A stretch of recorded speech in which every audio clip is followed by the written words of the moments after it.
Assalamu alaikum wa rahmatullah. My brothers and sisters, I wanted to share something that happened with me personally.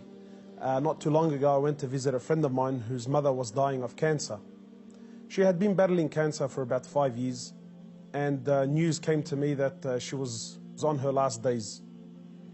So I went to visit the brother, and as I sat down with him, he was explaining to me that his mother is going through that state of sakarat al-maut, conscious and unconscious, and that the cancer was really starting to spread all over. So as I sat with this friend of mine and we were talking, his eyes teared up. So I assumed that because his mother's dying, and so I tried to comfort him, and I said to him, look, this is natural in life. And he said to me, I'm not crying because she's leaving. And of course I am upset, but that's not why I'm crying. I said, then why are you upset? He said, I'm upset because all my life I've never thanked my mother for what she's done.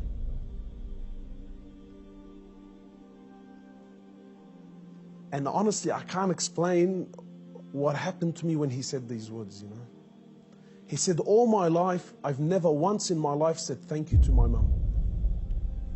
He said, and now that she's sitting in the next room and she's alive, but she's conscious and unconscious, and even if I spoke to her, she's not going to be able to understand or comprehend the words that I'm saying. And wallahi, my brothers and sisters, this really affected me.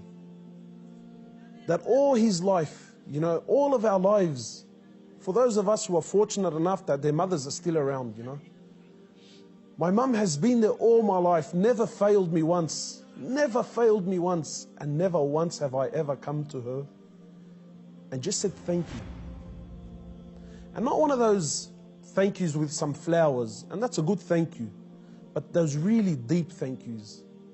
That thank you that if she left me now, I've told her and I've thanked her from the depths of my heart.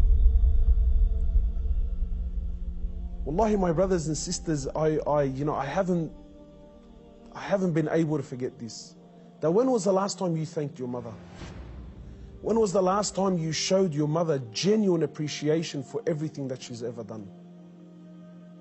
Or are we going to be like those, or are we going to be of those who, when our mothers leave us permanently, then we will sit back and remember and start to regret that I didn't take advantage of the opportunity when I had it. My brothers, in many places around the world, they celebrate this thing called Mother's Day.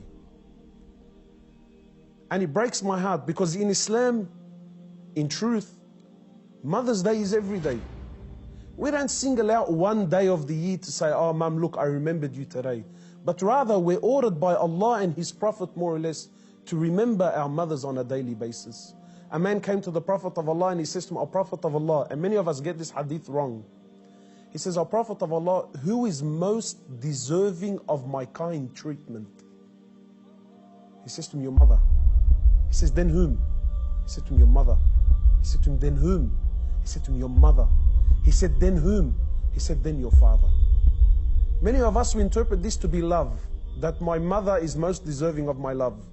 No, the person that is most deserving of your kind treatment, of your money, of your health, of everything that you possess, the person that is most deserving of this more than anyone, above all, is your mother, then your mother, then your mother, and then your father. My brothers and sisters, in short, many of us, we still have our mothers.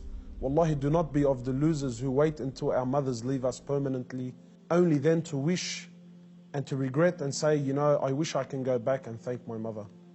If your mother is still around, run.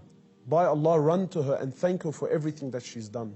We ask Allah subhanahu wa ta'ala to make us of those who have the best relationship with their mothers, and we ask Allah subhanahu wa ta'ala to give them Jannah.